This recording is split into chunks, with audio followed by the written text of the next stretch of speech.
Magandang umaga sa inyong lahat at sa iba naman ay magandang tanghali at sa iba naman ay magandang gabi. Sa ngayon po ay narito naman po tayo, Brother Ronilo Rotas magtuturo about prophetic teaching on air. At ngayon po ay magpapatuloy po tayo sa ating part 2 na ating pag-aaralan. Ng topic ay Fill Your Mind with Light. Ang ating pong teksto ay Lucas 11. Lucas 11 po ulit po tayo. Una-una lang po ng konti ng ating napag-aralan. But ito rin po ay mayroong kinalaman doon sa tinatawag na pagliliwanag na gagawin ni Jesus. Ito po ay Lucas 11 verses 14 to 20. Ang sabi sa Lucas 11 verses 14 to 20, minsan pinalayas ni Jesus ang isang demonyo mula sa isang lalaking pipi na makapagsalita ito. Ang mga tao ay humanga kay Jesus. Subalit sinabi naman ng ilan sa mga naroon na kapag palaya siya ng mga demonyo sa pamamagitan ng kapangyarihan ni Beelzebub, ang pinuno ng mga demonyo, may ilan namang sa pagnanais na siya ay subukin, patuloy na humihiling na magpakita siya ng isang himalang mula sa langit. At dahil alam ni Jesus ang kanilang iniisip, sinabi niya sa kanila, ang kahariang hati sa magkakalabang pangkat ay babagsak at ang sambahayang nag-aaway-away ay mawawasak. Kung may mga pangkat sa kaharian ni Satanas na naglalaban-laban, paano man natili ang kanyang kaharian? Sinasabi ninyong nagpalayas ako ng mga demonyo sa kapangyarihan ni Beelzebul. Kung sa kapangyarihan ni Beelzebul ako nagpapalayas ng mga demonyo, sa kaninong kapangyarihan naman nagpapalayas ng demonyo ang inyong mga tagasunod? Sila na rin ang magpapatunay na mali kayo. Nagpapalayas ako ng mga demonyo sa kaharian ng Diyos, at ito'y nangangahulugang dumating na sa inyo ang kaharian ng Diyos. At doon naman po sa verse 34, na iniugnay natin doon sa ating part 1 na ating topic. Sabi dito sa verse 34 ng Lucas 11, ang iyong mata ang ilawan ng iyong katawan. Kung malinaw ang iyong mata, maliliwanagan ang buong mong katawan. Ngunit kung malabo ang iyong mata, ang buong mong katawan ay mapupuno ng kadiliman. Verse 36, kung nasa liwanag ang buong mong katawan at walang bahaging nasa dilim, magliliwanag itong parang isang ilawan na tumatanglaw sa iyo. Sa madaling salita, ang ating Panginoong Hesus talaga ang siyang kailangan ng piping iyon na hindi natin nakapagsalita. Ang ginawa ni Jesus ay binigyan siya ng pamaraan upang siya ay makapagsalita. At sa madaling salita ay kapag ang isang tao ay binigyan ng liwanag ng ating Panginoong Hesus, ang kaharian ng Diyos ay nasa Kanya. At lalo na kung siya ay sasampalataya sa ating Panginoong Hesu Kristo. At God bless po sa inyong lahat, at ang Diyos po ang magliwanag sa aking buhay at sa inyo na mga taga-pakinig. Ang liwanag ang nagsisilbing solusyon o kailangan ng tao. Kung ang isang tao ay walang kamalayan sa kadilimang nangyayari sa kanyang buhay, ay may saradong bahagi o aspeto na mali na nangyayari sa kanyang buhay. At ito minsan ay nangyayari sa isipan ng tao. At hindi lang po nga minsan, ito po madalas, ito po ay nasa isipan ng tao. Pag hindi ka nagkaroon ng bukas na isipan, hindi mo makikita kung ano ang naging ugat, kung bakit namamali ang ating mga desisyon base sa ating mga nagiging sitwasyon. Ang bukas na isipan ay may matalinong desisyon upang makita niya ang liwanag na isipan na ibibigay ni Jesus at ng ating Diyos Ama. Ang ating Panginoong Hesus at ang ating Diyos Ama sa pamamagitan ng Espiritu Santo na Diyos ang siya magbibigay sa atin ng liwanag ng karunungan, liwanag ng kaalaman, at liwanag ng mga bagay na makapagbibigay solusyon sa ating buhay. Different kinds of light. Number 1 is light of this world. Ang light of this world na binabanggit ko, ang tawag dito ay worldly system. Number 2, light of Christ. Ang light of Christ, ito naman yung God's system. The light is like an anchor or booster. Ang ibig sabihin ng anchor or booster, ito yung ating masasandalan. Ito yung ating nakapagbibigay motivasyon sa atin o nakapagbibigay encourage o kalakasan sa atin. These are the following offering of worldly system. Number 1, socializing booster. Socializing booster, ibig sabihin nito ay social distance. Ang sagot ng mga scientists at ng mga nasa gobyerno ng dahil sa dinaranas nating COVID-19 virus. So, socializing booster. May magandang epekto ito at mayroon ding masamang epekto. This one is one of worldly system. Ano po, may disadvantage at may advantage po. Number 2, na isa sa worldly system, physical booster. Ang ginagawa ay huwag munang maghahawakan o magkakamayan at lumayo ng mga 2 to 3 na dangkal. At maraming uri ng tinatawag na physical booster. Yung booster po na binabanggit ko, it's just a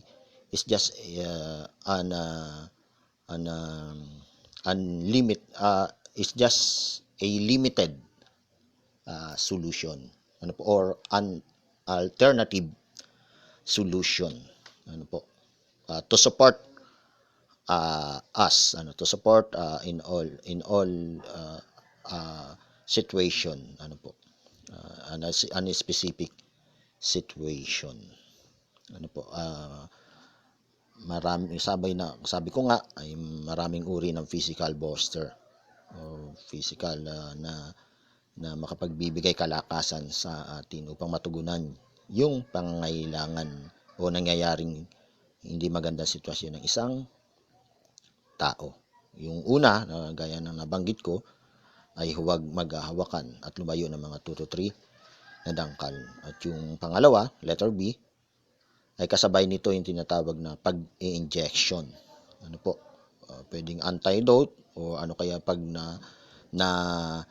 nagkaroon na ng tinatawag na vaccine, nagkaroon na ng virus, ay lalagyan ng tinatawag na injection. At ngayon po ay mayroong natuklasan na ang tawag naman po ay asymptomatic, na ang ibig sabihin ay mayroong COVID-19 virus pero hindi nakakahawa. Yung pong tinatawag na pangalawa na physical booster na tinatawag na injection, ang tawag po dito ay booster dose.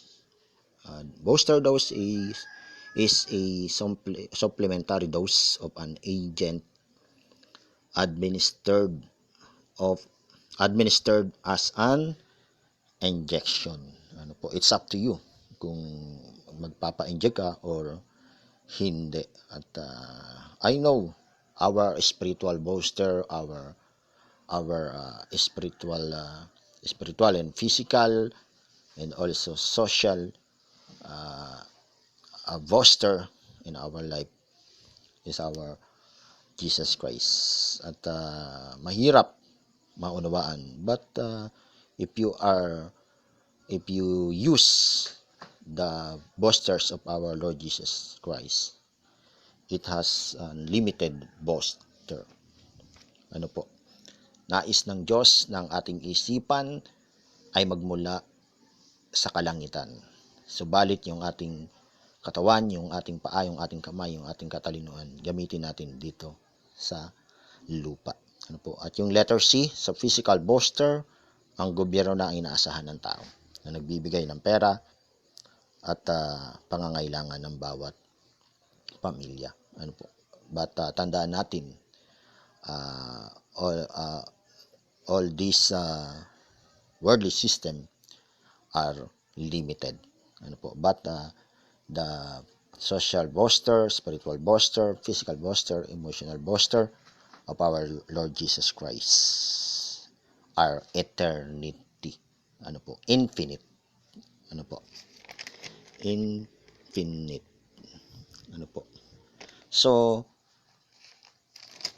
kung tayo ay nagkaroon ng tinatawag na kalakasan sa iba, especially sa ating pamilya, sa ating mga kaibigan, wala nang pong problema yon. At all of those things are needed in our situations.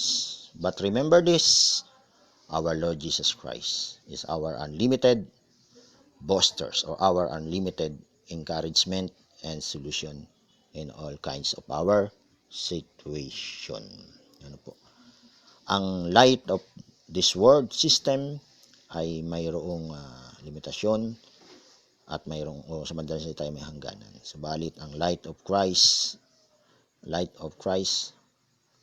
na tinatawag nating God system ay walang hangganan. Ang social at physical distance na ginagamit natin sa ngayon, ito ay dapat gamitin sa tamang lugar sa tamang panahon. Subalit ito po nga po ay mayroong tamang pagkakagamit. Nalimutan natin na mayroong higit na maasahan sa lahat na nangyayari sa ating sitwasyon at sa ating kalagayan. Sinasabi sa Juan chapter 1 verses 1 to 4. Ang sabi dito, nang pasimula ay naroon na ang salita ay kasama ng Diyos at ang salita ay Diyos.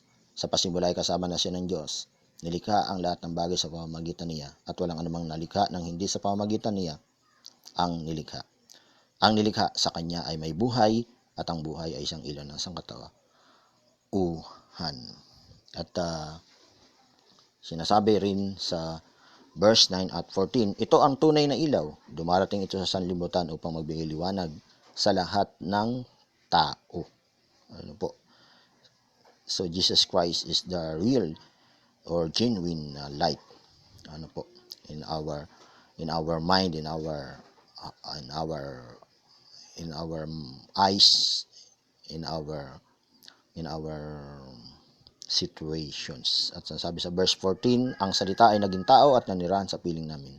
Nakita namin ang kalwalhatiang tunay na kanya bilang kaisa-isang anak ng Ama. Siya ay puspos ng kagandahang loob at ng katotohanan. Yung binabanggit pala na salita ay sinasabi naging tao at ang binabanggit doon na kaisa-isang anak ng Ama na Diyos Ama ay ang ating Panginoong Jesus. When the light of Jesus came into our hearts or inside in our hearts, the goodness, the greatness, the mercy, and the truth of our Lord Jesus Christ is manifested or are manifested in our hearts, our minds, and it was also in our situations.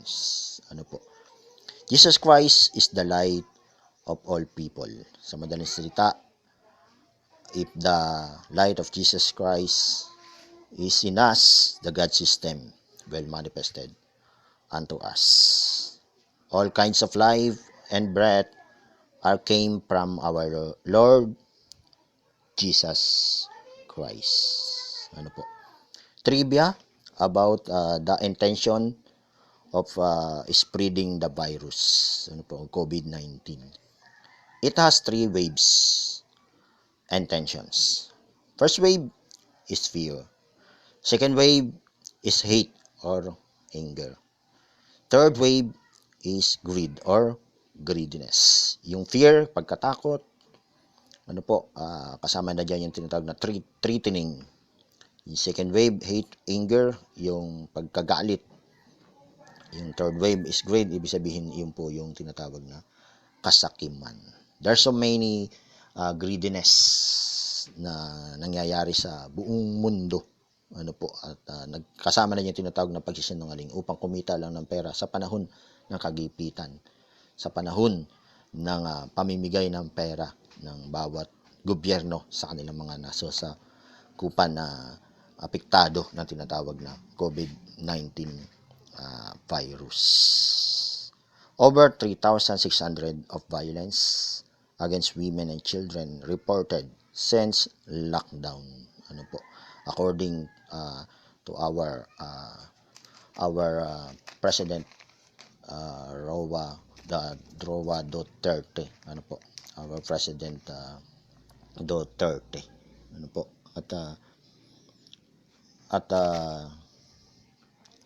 Ang sabi naman sa ibang bansa, authorities around the world have reported rising cases of abuses as a result of COVID-19 lockdown, and 20% increase in violence during an average 3 months lockdown in all 193 UN member states. Over the past weeks, or more past weeks, as the economic and social pressures and fear have grown, ano po, we have seen a horrifying surge in domestic violence. UN Secretary General Antonio Guterres recently said, ano po, in some countries, he added, the number of women calling support services has doubled.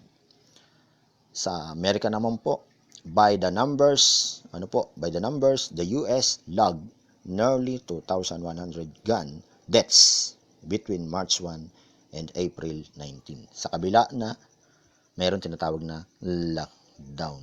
Ano po? At preventive measure nila yung lockdown, but there's so many violence in all over the world. Ano po? Especially dun sa 100, specifically in 193 states, ano po, na nations, ano po. Remember this: if your conflict is above the normal, you will require great mind and great heart. Ano po, sa madaling salita ay hindi talaga mapigilan ng mga tao sa iba't ibang uri ng violence, sa iba't ibang uri ng fear at greediness.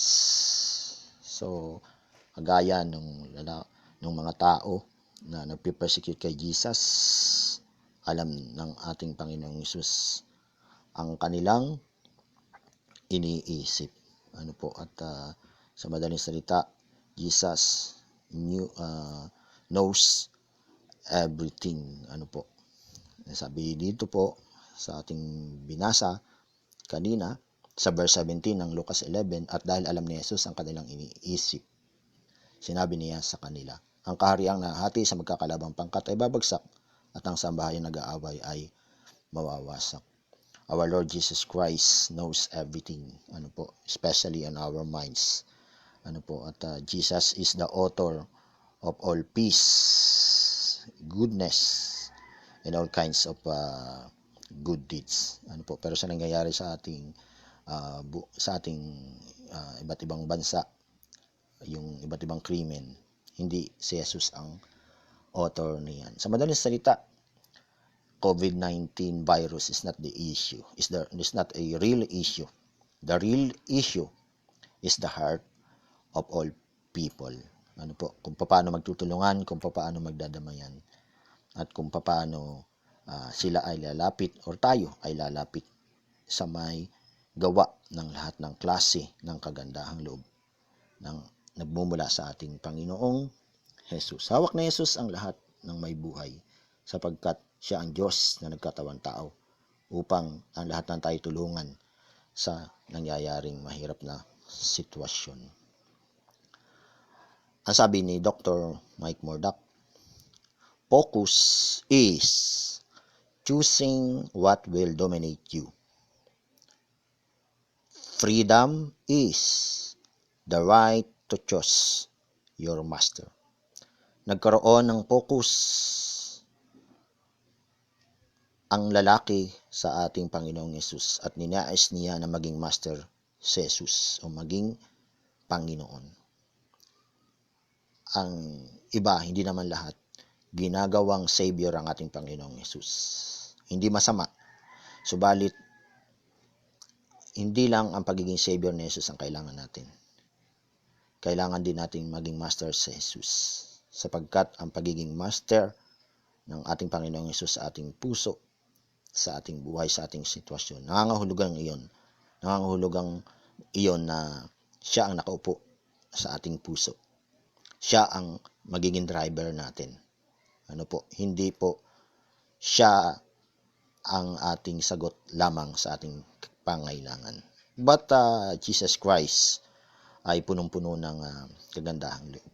Nais niya na tugunan ang ating sitwasyon at maging sa ating economy, sa ating pamilya. But the special choice in our minds, in our hearts, is to choose Jesus as our Lord and Master. Master in earth and Master in heaven. Sa madaling salita, have faith in Jesus. At ang pangailangan sa ating emosyon, physical, social, financial, and spiritual, ay matatagpuan natin ang lahat ng iyan sa ating Panginoong Hesu Kristo. Kapag binigyan tayo ng kaliwanagan ng ating Panginoong Jesus dahil sa pagsampalataya natin sa magagawa niya sa atin, ay magiging liwanag din tayo sa ibang tao. Said in Matthew chapter 5 verse 14. Sabi sa Matthew chapter 5 verse 14, sabi po dito, kayo ang ilaw ng sanlibutan. Ang isang lungsod na nakatayo sa ibabaw ng burol ay hindi maitatago. So, sa mga susunod ay aking pong ituturo. Sa part 3, ay tuturo ko po yung kung paano po tayo magliliwanag at upang maging liwanag din po tayo sa ibang tao. Sabi sa Kawikaan 16 verse 25, sabi po dito, Kawikaan 16 verse 25, may daang matuwid sa tingin ng tao, ngunit kamatayan ang dulo nito. Dahil sa pagkain, ang tao'y nagsisikap upang ang gutom ay bigyan ng lunas. Ang laman ng isip ng tampalasan ay puro kasamaan. Ang kanyang mga labi ay parang nakapasong apoy. Ang taong baluktot ang isipan ay nag-ahasik ng kaguluhan at sinisira naman ng chismis ang magandang samahan. Kawikaan 16 verses 25. At hanggang hanggang 28. At sa madaling salita ay talagang ang dami ng krimen na nangyayari sa iba't ibang bansa sa kabila ng mayroong tinatawag na lockdown.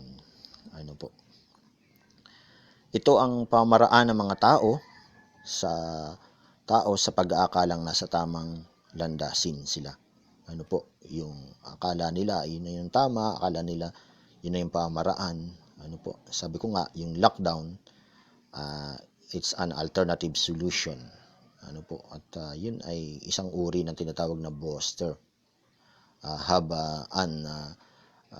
Merong tinatawag na limited boundaries. Merong limitado na nagagawa.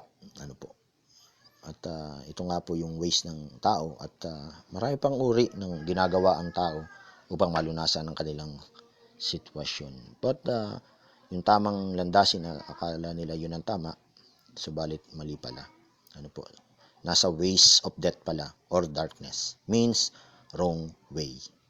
But Jesus said in John 14:6, ang sabi ng ating Panginoong Jesus sa Juan chapter 14 verse 6, sumagot si Jesus, ako ang daan, ang katotohanan at ang buhay.